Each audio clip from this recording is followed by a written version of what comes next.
Wanted to share a recent recipe for just basic bread. This is not a man thing, a woman thing. Everybody in the household, every household should know how to make some essentials. I think it's more just a living, surviving thing. There's so much crap in the stuff we buy. So if you can make your anything at home in an easy way, it's good for you, and you'll be better about eating it, and you can make it with the kids and family. And it's good to be good at the basics. If we can master the basics, then we can take care of other stuff. It's very straightforward. It's very hard to mess it up. The only thing is, the first few times when you make this, you'll get a little better at realizing how hydrated your dough is.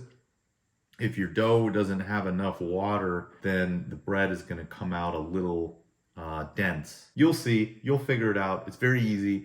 I highly recommend that you try this and do this and make bread for your family. It's so good and it's so easy. You almost have no excuse to not do it.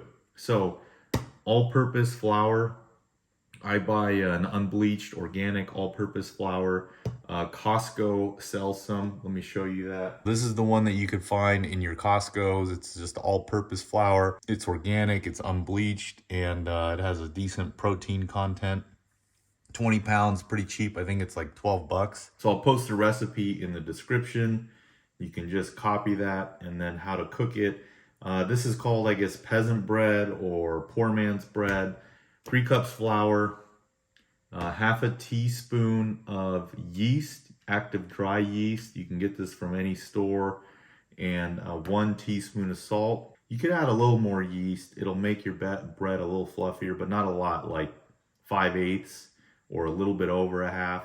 And then 1 teaspoon salt. Now the salt does have an upper limit. If you add too much salt, it makes the bread too salty. And 1 3/4 cup water between 100 and 110 degrees Fahrenheit.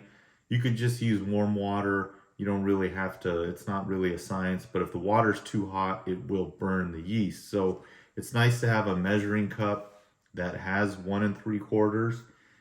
The other thing about the flour is, if you pack in the flour too dense into your measuring cup, it's not going to have enough water. It won't be hydrated enough. The dough should be really like a sticky consistency. So I'll show you that. There are some optional things you can add. This is oregano, but the other day I added some thyme. What time is it? It's time to use some thyme. This is really nice. You could just, any herbs you have, you can add olives, you can add some nuts or whatever. It's not a sourdough. I'll get into that in another video. Yeah, just some thyme came out really good. Put some in the dough and then added some on top, making the bread. But your imagination is the limit here. You can work with this. The only thing I would caution you against is if you add an ingredient that takes moisture out or adds moisture. You need to think about that. I have tried adding some olive oil. This same recipe can be used for focaccia. You'll just need to lay it out in a focaccia pan. That takes a lot of olive oil. So if I get that and get a video about that, I'll make a video about that too. But when I added olive oil to this, it made it bake weird. So I wouldn't do that here. You don't need butter. You don't need egg. It's just flour, yeast, salt, water. Okay.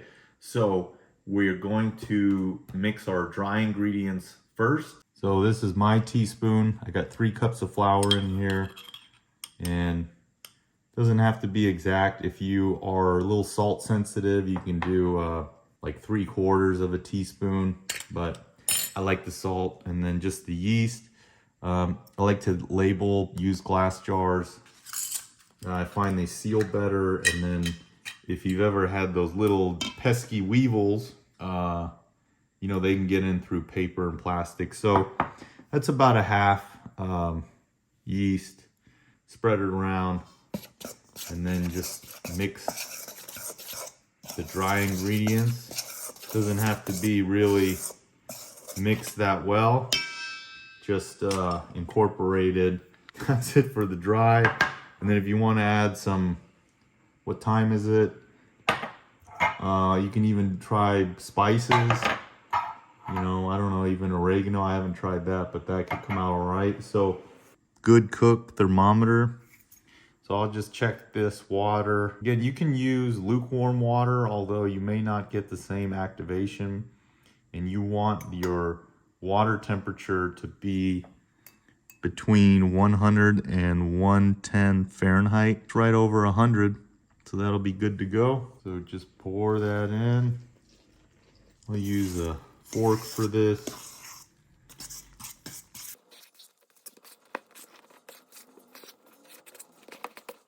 So I can tell that this is gonna need just a little splash of water just to get it a little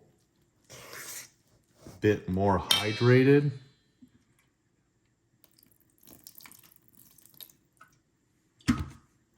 You don't have to knead this. You don't have to roll it out or anything. It's just something a guy could do, you know? So that's pretty good. I mean, what would you say that looks like? Some loose cottage cheese, oatmeal. That's probably better.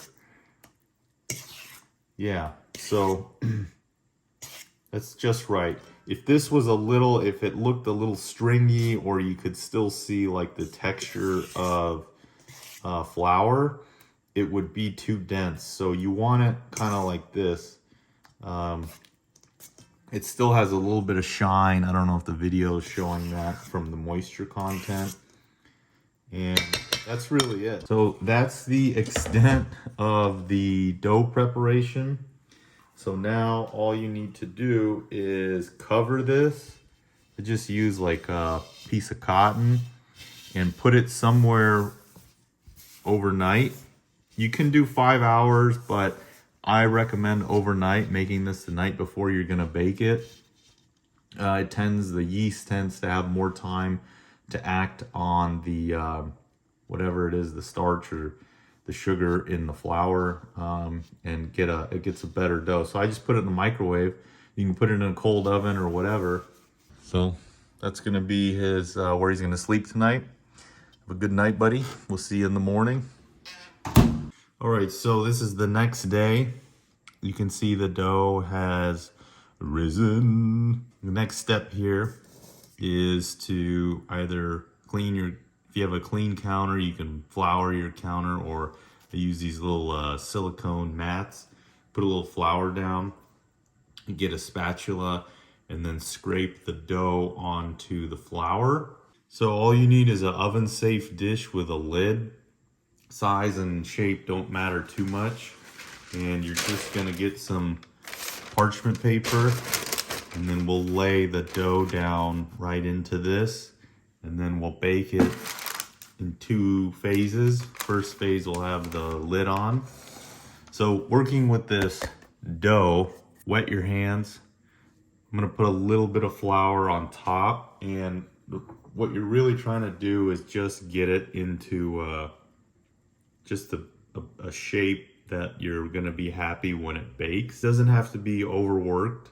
Really, it just needs to be in a ball shape. All this flour that you put on, it generally will not absorb in. So it's good to be light on the flour on top. And so we'll just wet our hands. So I'll just have my pan ready, so when the dough is ready to go in, I could just drop it in there. Because this thing is, it's a little sticky picky. So just gonna try to get it into a ball shape. Doesn't need a lot of love here. Yeah. So I don't spend a ton of time getting it shaped up, but you can see my shape is pretty good. Just curling my fingers underneath and getting the top pretty smooth, and then just naturally dropping it in here. And I mean, it's not gonna be a perfect loaf. I don't know, could try a loaf pan or something if you got something with a cover. So yeah, this is still gonna turn out fine. So the next step here is cover, and put it in a cold oven at 450 degrees. So don't preheat your oven. So oven is off. This is in, it's covered. So now we will bake at 450, and I just wanted to show you that it goes into a totally cold oven. It's gonna bake in here for 30 minutes. And then after the 30 minutes, we'll take the lid off and give it another, if you like a lighter, 25 minutes or a little browner, 30 minutes. So we're at 30 minutes now. Just come in here with a glove. You don't want to grab this with your hand. And you can see him. Hey buddy, how you doing? Set your timer for 25 minutes and come back and check it. We're at 25 minutes here with the cover off. And I'm just gonna give it like another 3 minutes. So here's about 28 and a half minutes with the cover off. Nice golden brown. If you want it just a little bit darker, you can give it another minute or two, but you gotta keep in mind that the bottom, if you make it too dark on top, the bottom cooks even more because all the heat in this enameled cast iron pan that I have really collects at the bottom. So from here, we'll take it out and we'll let it cool for 10 or 15 minutes. The way to enjoy this is when it's still warm. I've kept them wrapped up in one of these cotton towels for a few days after I've made a loaf. You can see the bottom there. And it's nice, soft, and supple. So it's been about 10 minutes now. I clean off any of the parchment paper that may have fallen off when you baked it. And if you use a loaf pan, you'll get a perfect shape. You can kind of see some of the flour here that was on the top. No big deal there. A little flour there. I mean, just normal stuff to bread baking. So I recommend, if you don't have a bread slicer, which I don't, there are some pretty cool ones on the internet that are hand cranks and get perfect slices. Just use some sort of serrated bread knife. And if you cut this when it's too warm, it could fall apart on you. You can see there, it got really nice bubbles. The yeast was just right. If your yeast is not enough, this will be way dense. You won't have that many bubbles. And still a little bit soft and warm. Still a little bit soft and warm on the inside. I really like butter. I eat a lot of butter. You probably eat at least half a stick a day. And it's good for you, man. These natural foods, it's where it's at. You get all this synthetic crap and then all these health problems, and you wonder why people are sick, and they tell you things like, you know, eating high cholesterol stuff is not good for you, but I'll tell you, it works for me.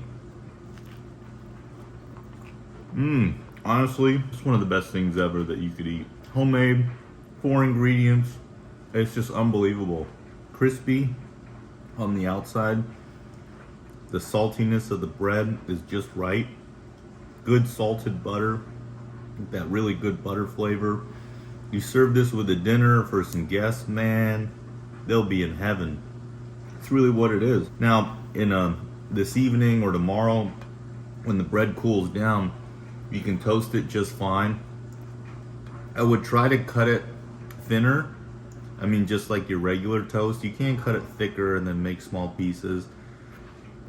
Obviously, having some sort of bread slicer may be the ticket to win. Guys, girls, it's not limited.